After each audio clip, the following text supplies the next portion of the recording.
Grand Rising, everybody. Natalie coming to live. Spirit and coffee. Got coffee here. Mm. Yeah. That's my song. My coffee song, I guess. Um, some interesting things on the horizon, and wanted to talk about some new. Well, let's just say this as a spiritual alchemist or a person of a practical use of esoteric wisdom, meaning that we as practitioners are constantly looking at different systems and processes that help us to transcend. And so there's tons and millions and trillions of different ways, right? So if you thought about a mountain as ascension, right, or you're walking up a mountain as ascension, that the mountain itself has a peak, but to get to that peak, there's like billions or trillions of ways to get up there, right? There's different ways, there's different techniques, you could find different strategies, different trails, there's no trails, whatever it is. So as a practitioner, good morning, whoever's on Facebook, please say good morning. I can't see who is on here today. So basically what I've been looking at are there's a couple of things, right? I was telling you guys that I was looking at sexual alchemy to understand how do we utilize and harness our sexual energy for transcendence. And there are systems that do that, right? There's systems that they have tantric, there's many different systems. And then I was looking further, and there's things called Yugas, and I don't know if you guys have ever heard of it. Like, I've never heard of it. It's funny because people think because, oh, I'm a spiritual alchemist and I've done so much work, oh, you've never heard of that? Like, no, I haven't heard of everything. How could I possibly hear of every single thing in the world? Too hard, too much. However, Yugas are part of the Hindu process and really kind of cool. When I was watching the system, and a friend of mine is the one who said, I'm reading this book on the Yugas. And I said, okay. And she showed me, and it really was a calendar to sort of tell us what era we're in. Now, we know that ancient civilizations have different ideas about the times that we're in and different ways to account for time. So we have the Mayan calendar, right, where the Mayans, we have astrological calendars where we say now we're coming into Aquarius. And we have all of these different calendars to measure time. And the reason why is because if we're able to measure time and understand it, we can sort of understand what's going to happen socially, mentally, economically.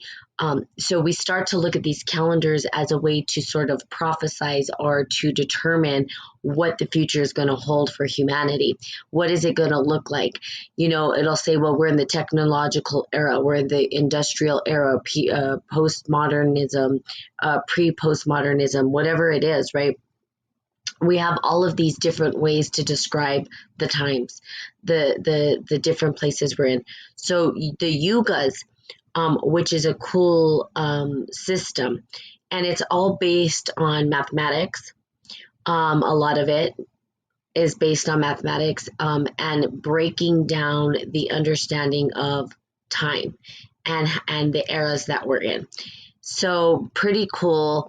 And what it does is it calculates the era or the time that we're in based on our super sun, meaning not the sun in our solar system, which is most calendars sort of look at like how many times do we go around the sun, how many eras, how much time does it take for the earth to, to move and all this stuff. So we're looking at the different ways to calculate the time. And we know that within the Mayan calendar, we entered in a new era as well. And so looking at the eras with the Yugas, they're looking at time from our super sun. How long does it take for us, and how far and close are we away from our super sun, which is in, the cosmos, right? Our universe, so to speak. So now don't quote me because I just watched one video. I don't really know it, but I do know it from the perspective of spiritual alchemy and what it means for the transcendence. currently there's different yugas. One of them's the Kali Yuga. Now Kali, and good morning PVG, if you understood Kali, Kali is the destroyer, right? Kali comes and devours everything, but she's also the bringer of life. What they're saying is that we've already moved out of Kali. Well, some people still think we're in Kali Yuga and that we're moving into Dwapara Yuga. And the Dwapara Yuga is the era of communication. It doesn't mean that we're at our dumbest as a human species. Doesn't mean we're at our brightest either. So part of it says that some people will not hear the message. In other words, we'll communicate it, we'll talk about it, but they don't have the ears and the eyes to hear or see. And they're not going to. When we talk about a golden era, when we talk about a place where everything's in harmony, that's a time when people are listening to nature, to the creator, to the divine. We don't need to communicate to one another through vibrational frequency, or we could just look at each other, right? We'd be able to look at each other and just know and understand what's going on and what we're saying. You have those friends. Let's just do this. You have those friends in your life, right? Or those people in your life where you just know. Have you ever just sat there and wondered, like, why is it that every time I look at this person, I don't have to communicate. I look at them in the face and I just know. I know what they're thinking. I know, we have inside jokes, or someone says something, we look at each other, we're like, we know, we get it. That means that we don't have to communicate because we're harmonizing at a space of pure consciousness, right? Where we're able to tap into each other's mindset and recognize and see one another for what we truly are. Now, this doesn't happen with everybody, right? You'll do that with somebody else and they're just not getting it, right? Or you'll throw somebody else into the mix. Good morning, Koli. You'll throw like another friend into the mix and they're just like, I'm not getting the inside joke. I don't get it. What's going on? Where did I miss something? What happened? So we get to these points, right, where we're able to communicate. That's the golden era. That's the era where we don't really even need to talk, right? But right now we have these messengers. We have individuals that are coming to teach, to open up the eyes and the ears of individuals how to live into or live with the divine, and understand that the divine is with us always, and that spark is within us, and that we have the power to utilize that in our life and to actually co-create with the divine and create something beautiful, something that's going to help humanity, something that's going to move us forward. If we tapped into our gifts, I talked about this the other day, and we recognized and remembered who we are, truly who we are, deep down in the core of our soul, right? This is the core of our body. If we tapped into that and remembered who we were, I should say, then you guys, we would be in a totally different civilization. The way that we view the world would look totally different. It would not look like war and destruction. Everything would be harmonized and one, working in unison together. But we don't have that right now. But we do have the way showers, or people that are showing up to support those individuals to remember and wake up to who they are. Wake up and remember that you are powerful. Would be the message. I could just get on here all day and just say it over and over. You're enough. You're worthy. You matter. You're powerful. Wake up, wake up, wake up. Wake up and remember. It's really a hard time to do that, right? Because when we're looking at technology, we're in the era of communication. Everything's interconnected. Everybody's communicating their story. Everybody's trying to get your attention. Think about it. I don't know for you guys on here, PBG or whoever, or who's on this podcast, how many social media outlets do you have? How many individuals are trying to get your attention? How many people are telling their story? Everybody's trying to grab your attention. And when you're looking around, you almost get lost. You don't know who to give your attention to. There's just so much going on. Now they're like, okay, people's attention span is lowered. Why is it lowered? Because there's too much. We can't pay attention to it all. It's overwhelming. Now there's this, these new platforms to communicate, like TikTok, right? TikTok, you just have little snippets of video because people can't stay on longer than 5 seconds. It's lowering and lowering people's attention span. But everybody's trying to get the attention of people. So what's grabbing your attention? This is important when it comes to the utilization of time, like how we use our time. So when you're looking through and scrolling through, it's like, what exactly are you paying attention to? Are you just zoning out and numbing out? What messages are you listening to that people are giving?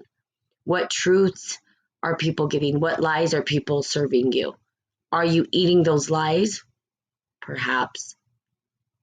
Are you eating those truths? Perhaps. But we're in that era.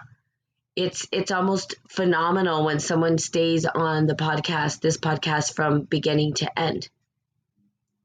Right? Because it's like other things are trying to grab your attention. Other things are wanting to communicate to you. We're in a technological era where it's overwhelming and the information is so much. What do we believe? What do we pay attention to? Who's telling the truth? Who's misguiding us? What are we numbing out? Or we just want to pay attention to other people's drama and that, so it's really, when you think about it, we're going through a time where we're overstimulated and over communicated to. But there are messengers. Good morning, whoever's on Facebook. Say good morning. Cheers to you. But there are messengers.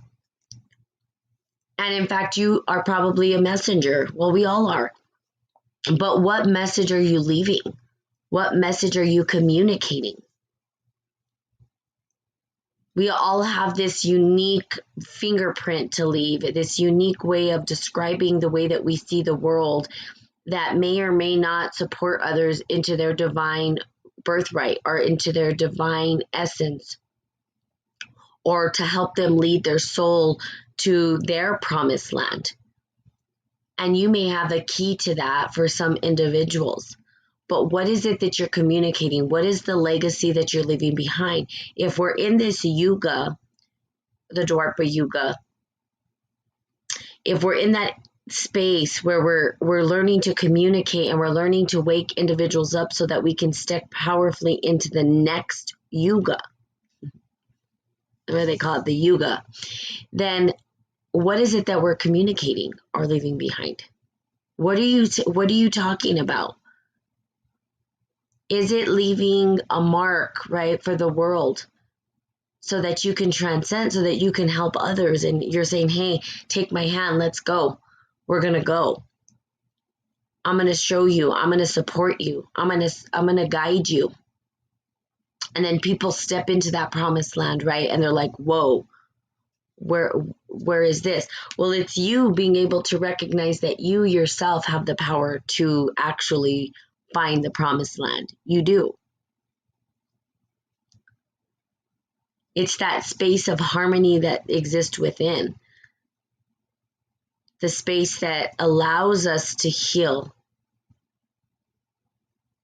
to regenerate. I kind of like the idea of regenerate rather than heal, because I was watching this show, right? Good morning.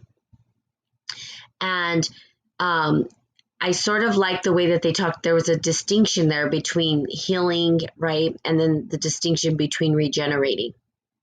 And I was like, wow.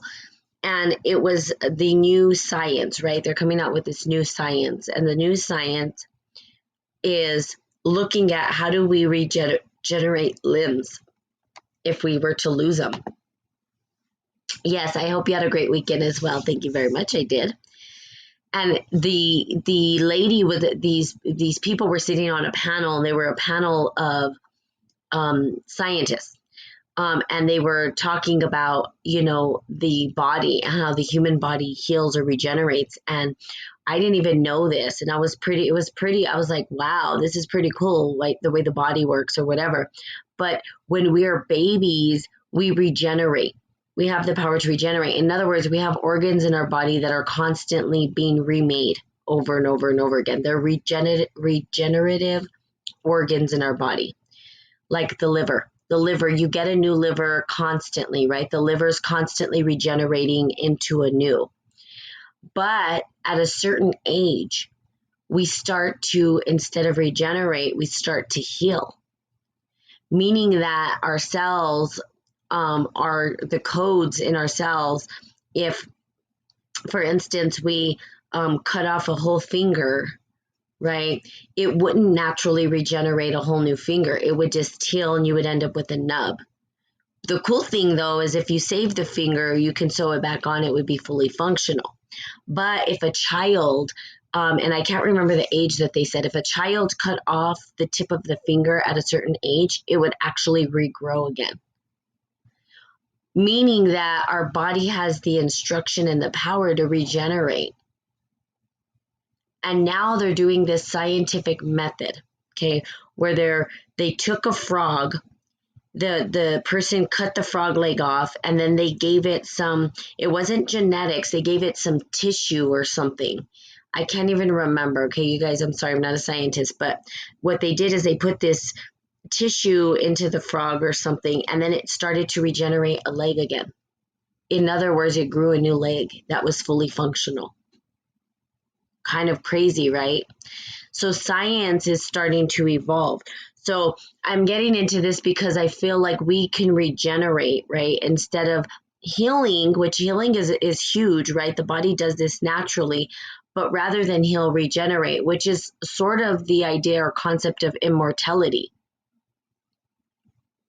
Now, I'm not talking about immortality in the flesh. Of course, most people will hear that because some people don't want to die. They want their body to live forever and they don't want to die. They're afraid of death, or they just want to be immortal on this planet. But when we think about the soul, or we think about what the soul might look like or be, or what its function is that it regenerates over and over and over again. It's immortal. We do have access to immortality. We are immortal. Okay. We're going to be lizard people.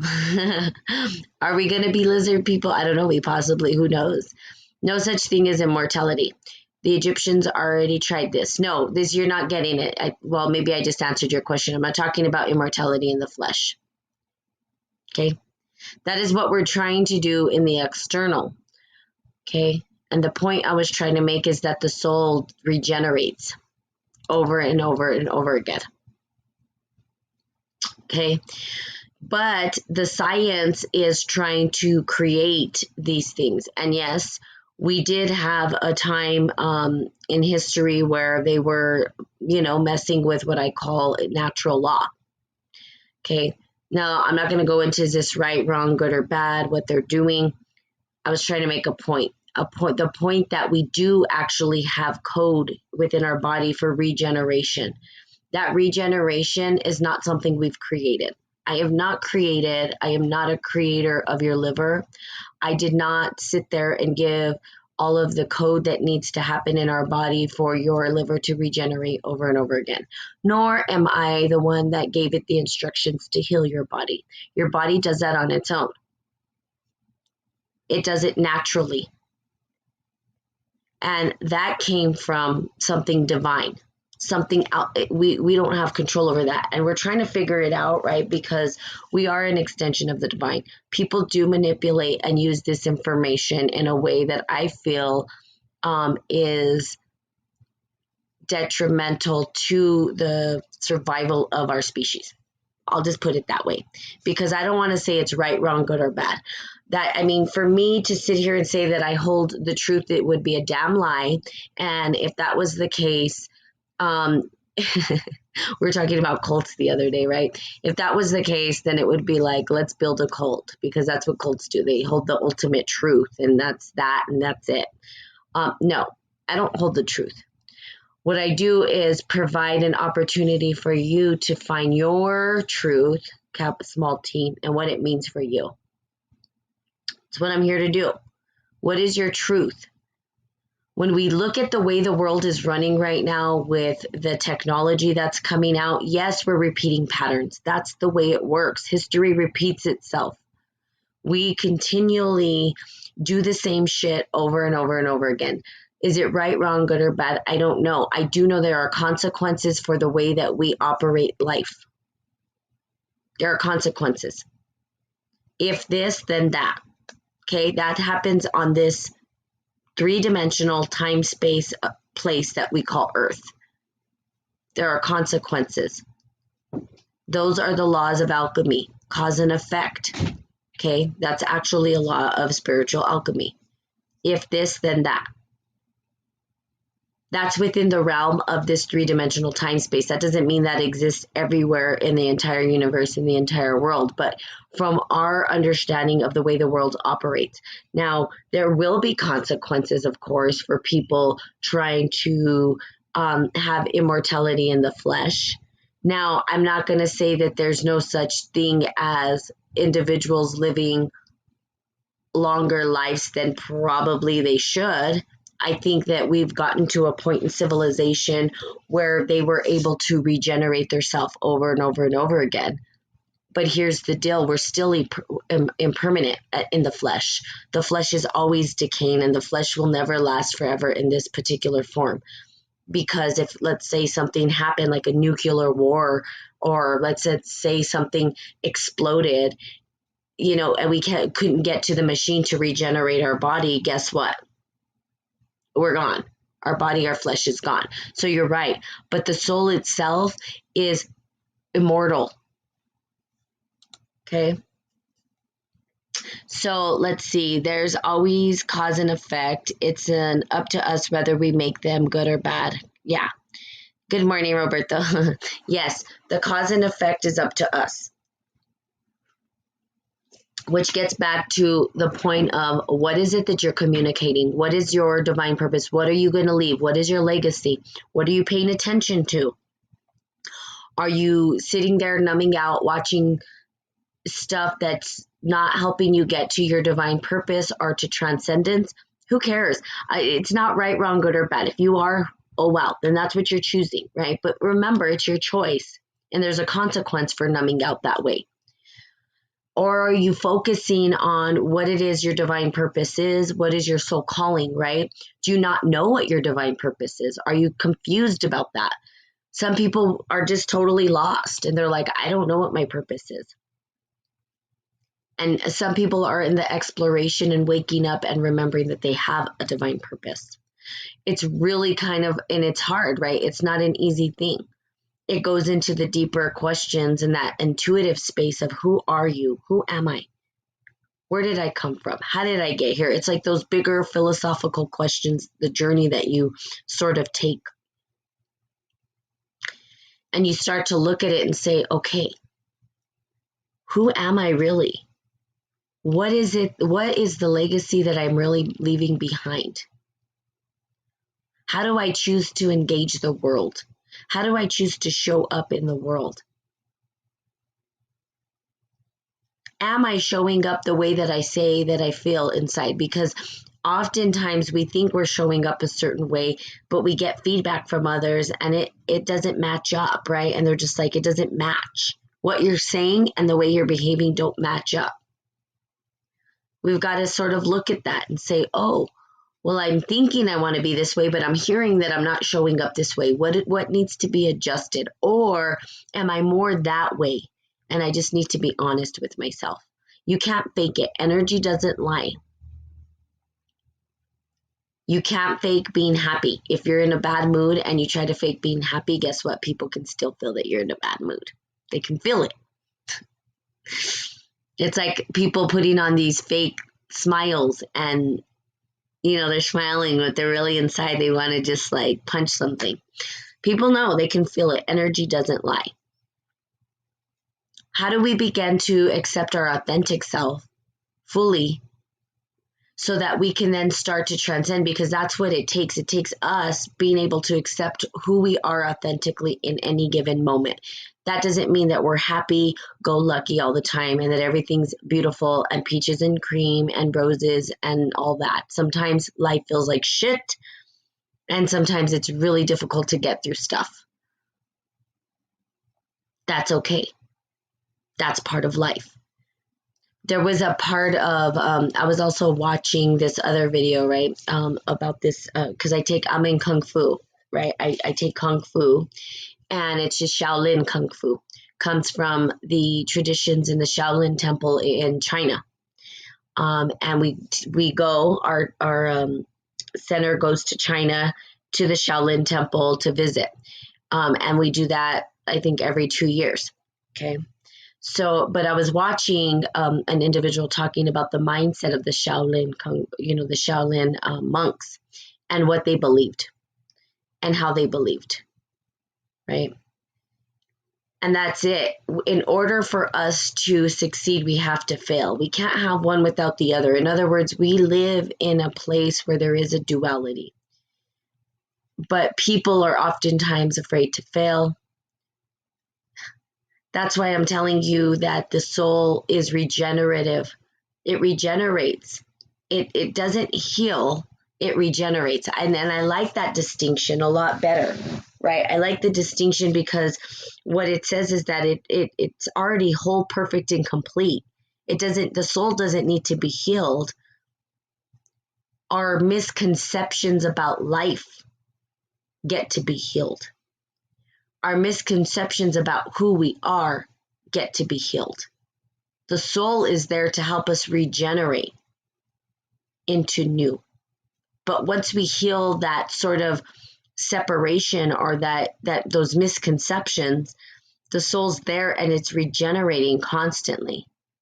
It's like almost death and rebirth. We go through so many deaths and rebirths in our life.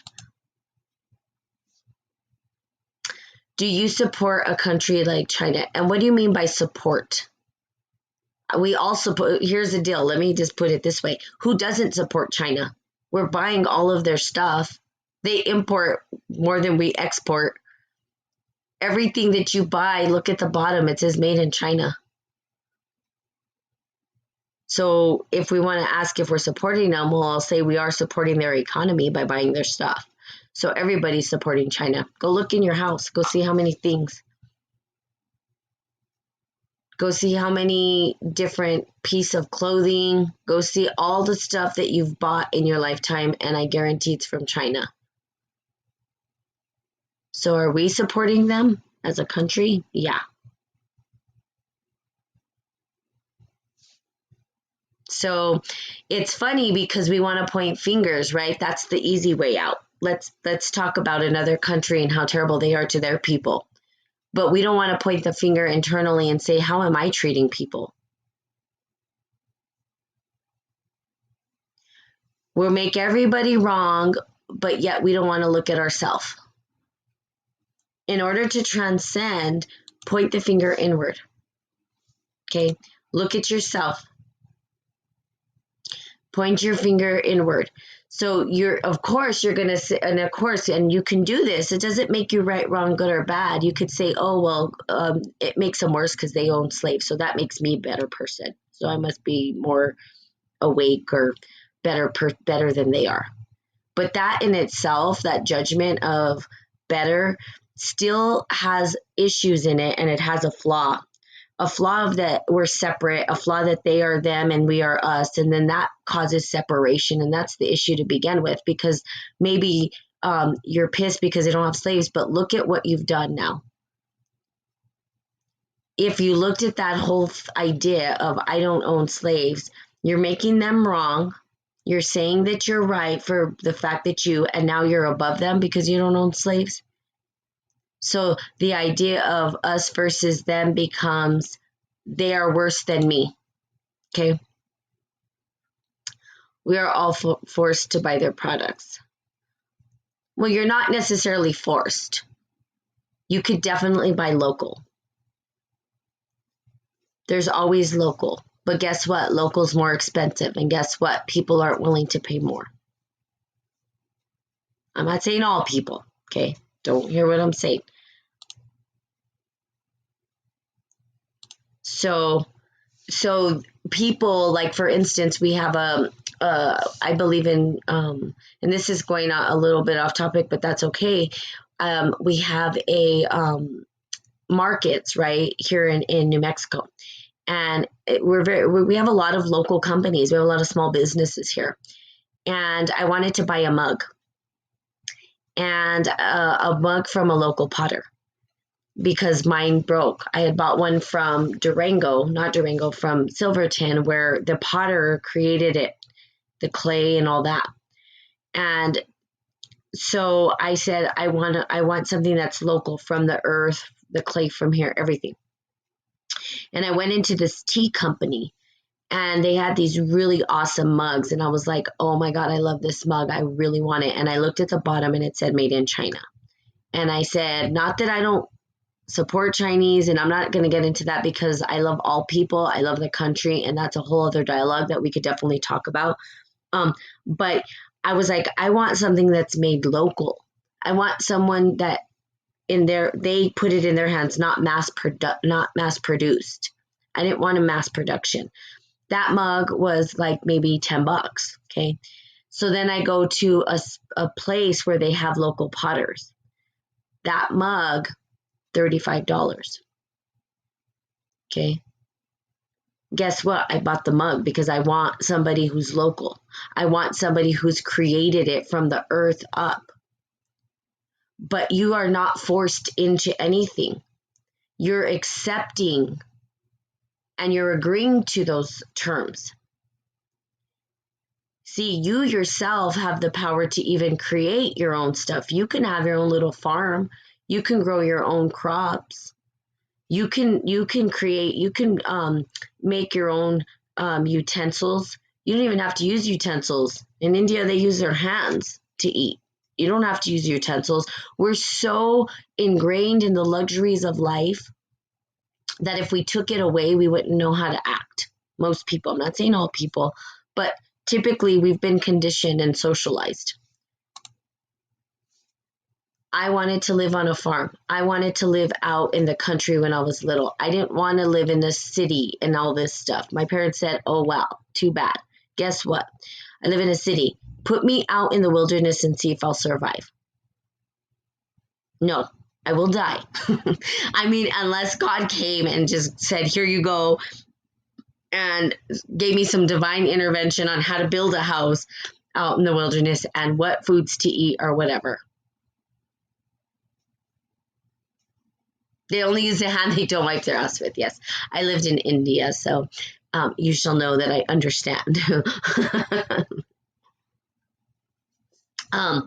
But so, you're asking about China. You're saying that we're forced into stuff. We're not forced into anything. We don't. It's funny too because let's just talk about this a bit. I know this is going all over the place, but still, it's all relevant.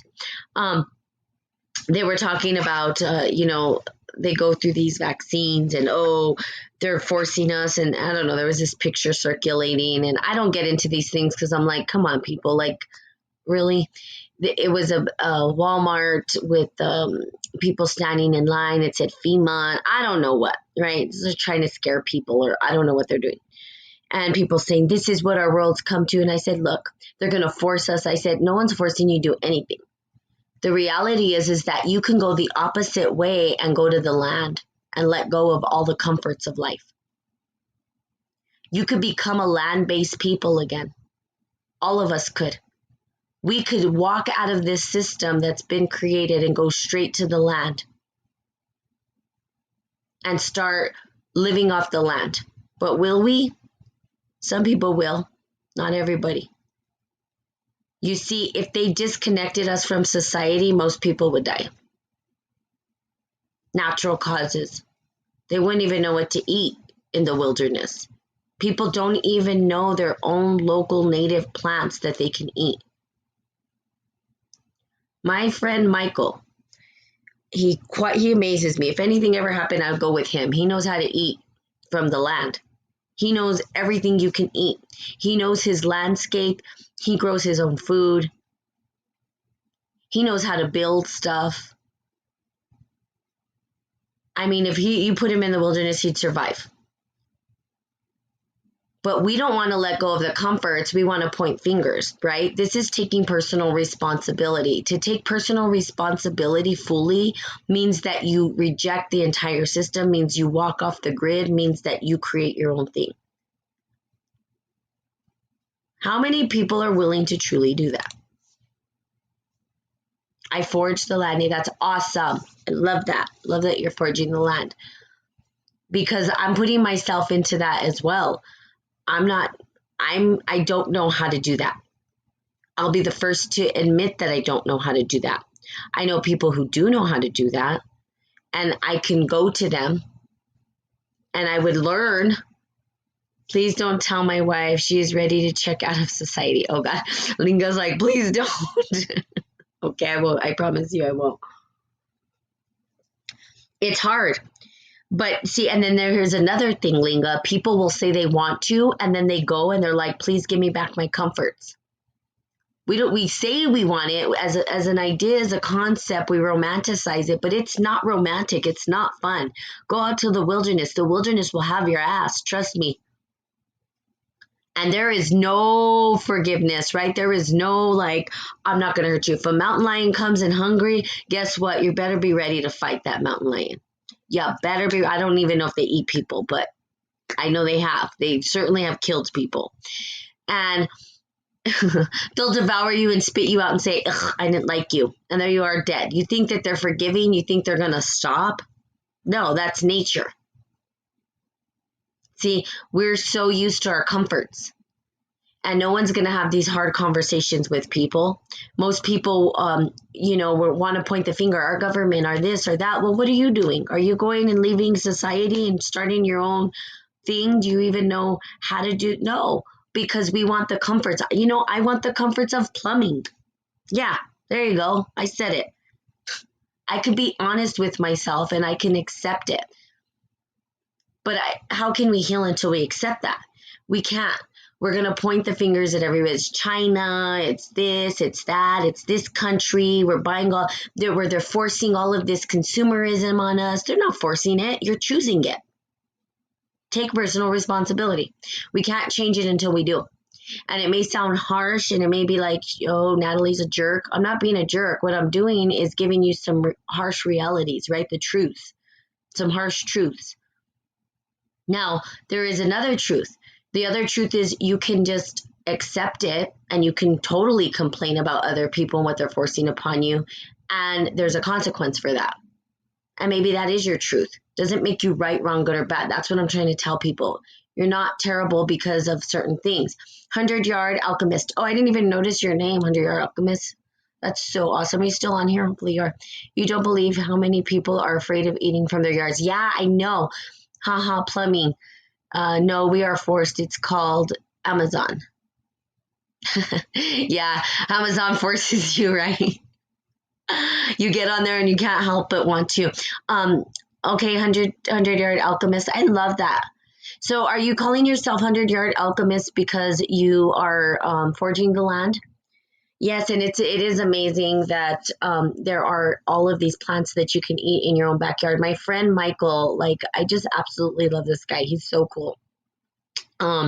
When him and I will go on these little road trips together sometimes, and we'll stop on the side of the road, and he's vegan, so he just eats vegetables and stuff like that. So, and I eat vegan when I'm with him because he knows how to cook and he makes it taste good and all this great stuff. Okay.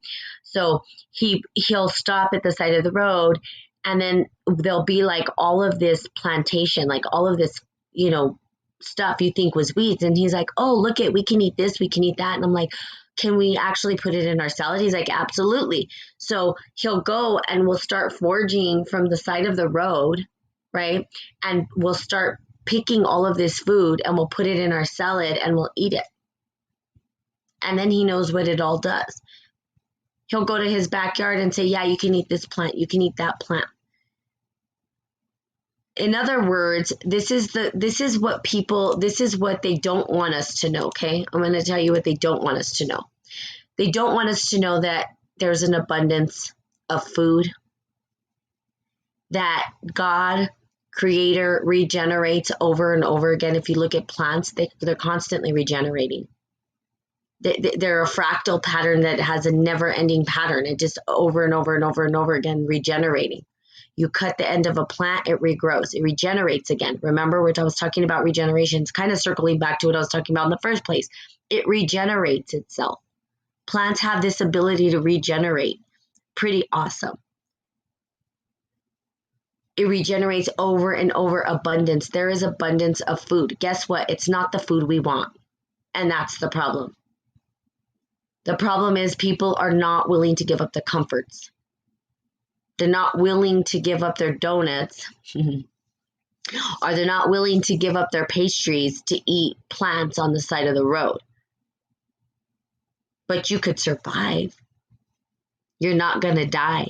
There's enough food. There's an abundance of food. Just not the way that we think, like chips and everything that they've conditioned us to. So people don't know this. They don't want people to know this. I'm a football fan botanist that owns a landscape company. Okay, that's all. A football fan botanist. I love that. Okay. And you own a landscape. Like grass, yeah. So that's it. So it's funny because people will ask me, what do you think about that? Or what do you think about this president? What do you think? You know, people want to get political about stuff. And I'm like, all right, let's think about this in a different perspective. Start pointing the finger inward. The more that you point it outward, the further that you're getting away from source, because the source is within you. See, we think the source is outside of us, but it's not.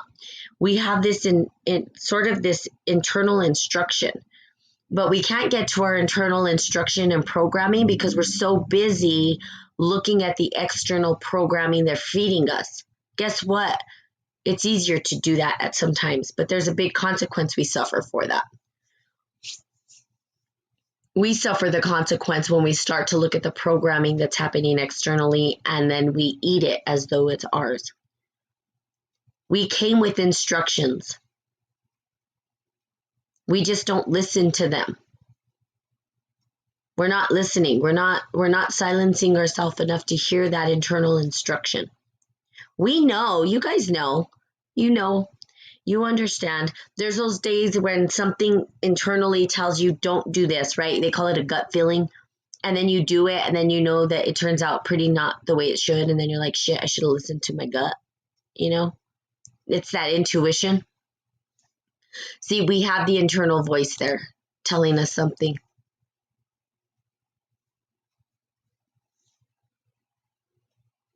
And that's the issue, okay?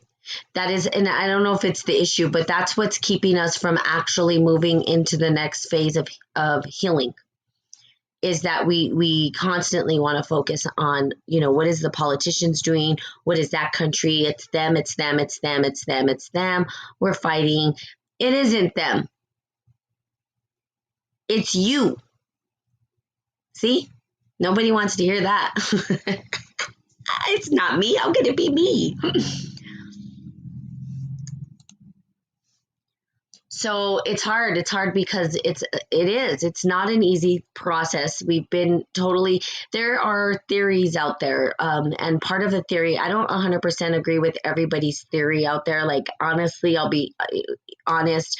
I think there were a lot of, individuals in history that were psychologists who came up with theories that I don't agree with. And in my program, I'm constantly like, I don't believe with them. And I start going off and, but there is a theory, and I think it was Washburn, Wilbur, one of them. I'm reading about it now. They called it dynamic ground. And this was his theory. The dynamic ground was sort of like, how do we progress as human beings, right? We have Freudian crazy stuff. We have Jungian. We have all these psychologists who have come in and constructed a theory. Dynamic ground. I feel like dynamic ground, the theory, the model doesn't work for me. I don't 100% agree with it. However, it does for some, and maybe the majority. The dynamic ground talks about how we as individuals, when we're born, are like whole, perfect, and complete. We're really close to source. We're closest to the perfect being we could possibly be at birth, right?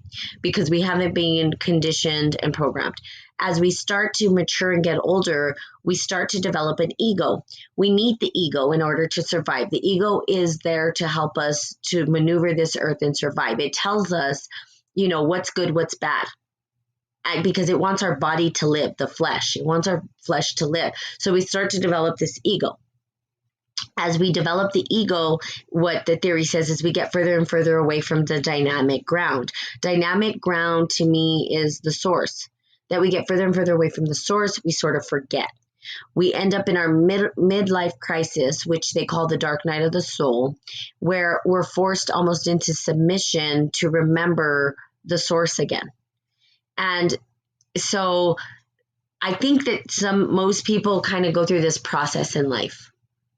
I think a lot of people could relate to that particular process, but there's people who don't, right? So they don't all fit into this theory. And again, it's a theory and it's not all just black or white. So, but this theory is sort of an outline or a skeleton to kind of how people live their life. The dark night of the soul sort of tests their ego because our ego wants to survive. It's the ego that wants to live. The soul knows that it's immortal, it's everlasting, it's regenerative. The ego itself is like, I don't want to die. Don't kill me. It starts to recognize certain things, and it feels like the ego is going to die when we start to go through these things that really question who we are as people. What is, like, for instance, when we start to question our own religion and our own belief system, that's the ego. It's afraid. It's afraid that we could be wrong. And then the ego goes, oh, what's this? The ego is very, very, very much directed on the external world and pointing fingers so that it can fight for its right to be right? It wants to be right. It's fighting for that self-righteousness. It wants to be right about what it believes, what it thinks, because it survives and it knows that if I've done it this way this long, I've survived. So I'm not going to question anything outside of it. But what ends up happening, okay, is that dark night of the soul. Yeah, you just went there. Is what ends up happening, and that is the dark night of the soul. What ends up happening is that our ego starts to recognize that it's not harmful. And then it starts to allow new information to arise within it.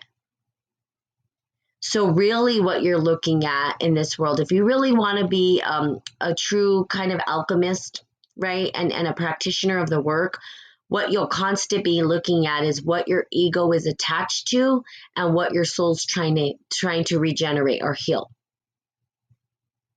I would say your soul's regenerative, your ego's trying to heal. So you're looking at it and you're saying, what is the ego so attached to? And how do I allow soul to come in and open up the space and say, look, it's okay, ego. Let me pet you for a little. You're going to be okay. We're going to allow this information to come in because it's going to help us overall. So ego conversation is us versus them constantly. They're right, we're wrong. China's this, the way that they think about life, what they're doing, their leaders, their dictators, blah, blah, blah, blah, blah, communism, socialism. That's a very egoic conversation. Transcend that conversation. Most people don't get there. They're stuck in the conversation of ego. Conversation with soul's completely different. It doesn't care about all that. So it's really kind of an interesting thing because it's almost like this. I tell people I am not Captain America. I'm more a Doctor Strange. That will give you an idea of really what the podcast is about. Captain America is like he's all about, I think he even wears almost like a political outfit, right? Doctor Strange has the time. He works with time.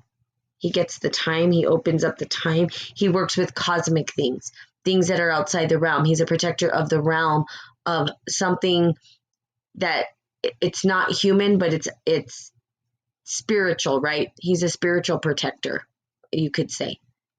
I don't know how you guys would define it or whatever. And you yourself are Doctor Strange, right? Especially if you're listening to these conversations. You're part of it. The protector of the gates. Let's see. Oh, let's see. I just went there. If you don't live humble, something will humble you. Yes, there's that. I like Silver Surfer. I don't know what that is. Is that another I don't know much about comics, but people always relate me to comics and what I'm saying. Like, people can understand my language if they read, or if they're comic readers for some reason. So I guess I talk comic. So that's why I do that, because I know people understand comics, right? I don't read comic books. Never have. I watch movies though. I've watched movies about, comics, whatever, but people relate me to that, or Dungeons and Dragons, which I've never even seen, or I don't even know what that is, but that's what people relate me to. Okay.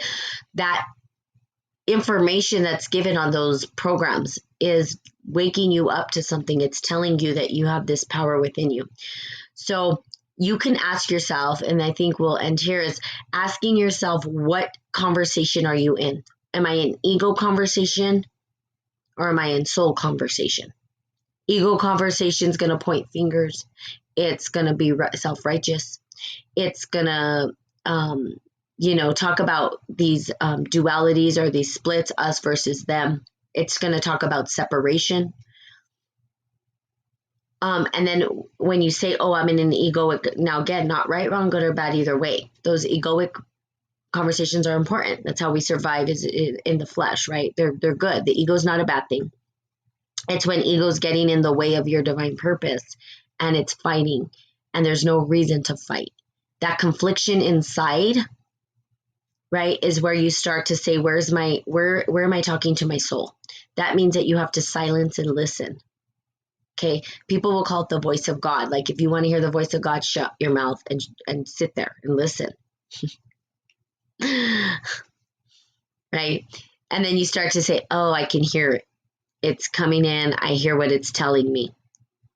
The ego might fight. I don't want to do that. I don't want to do that. I don't want to do that. I don't want to do that. But your soul's saying, you're going to do that. Okay. So, and then you start to have these conversations. Now, what a soul conversation sounds like is not pointing fingers or making people wrong. It's being able to cut away the illusion that we've created.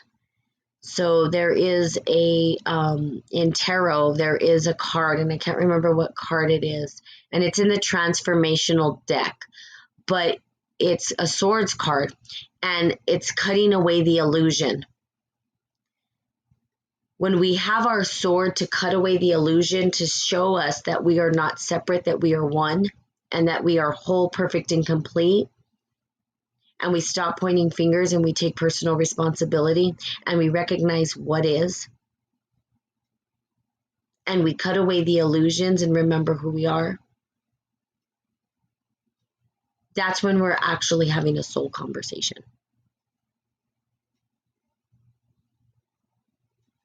Okay, so hopefully this is helpful. Thank you for the questions, and thank you for the engagement. That always helps as well, especially when I understand what's going on, or what is in your mind, or what you're wanting some more information or insight to. Hopefully that's helpful, right? And hopefully it helps you to engage life a little bit different, and remember that the issue is not external. It's not an external issue. It's an internal confliction. Heal those internal conflictions. Let the soul regenerate. And then what we start to see on the external world is a world that's healing together. Beyond that, it's going to be very difficult to do, because people are still going to be pointing fingers. Well, it's them. It's everybody else but you, of course, because it's easier that way, right? Nothing wrong with it. Doesn't make you a bad person. Just means that your ego is fighting. Your ego is fighting And sometimes when our ego fights us, it makes us sick. It actually will make us sick internally. So you've got to tell the ego, look, you've got to take a back seat. You've got to let this new information sort of arise and let it come through and let me dissect it and look at it and see what it means. Then the ego opens up a little bit and it actually says, oh, okay, that's not harmful. Soul's never going to feed you anything harmful. The ego will. Trust me. It'll feed you poison, and it's a tricky one, man. That ego's a tricky. Remember, we're dealing with the ego at the conscious and subconscious level. So subconsciously, things are running in our mind that we don't even know exist. They're kind of lurking in the darkness. So interesting, but a lot, and a whole life work, right? It's our whole life we're on the journey, and it never stops because we're stuck in this three-dimensional time space at this point. We're all here together. We're trapped in purgatory together. I'm just kidding. Okay, so there you go. Have a wonderful, beautiful day. And it's Monday. Have a magical, mystical, marvelous, magnetic, I don't know what other M word, mystical, I already said that, Monday. All right, and I will see you guys tomorrow. Bye-bye.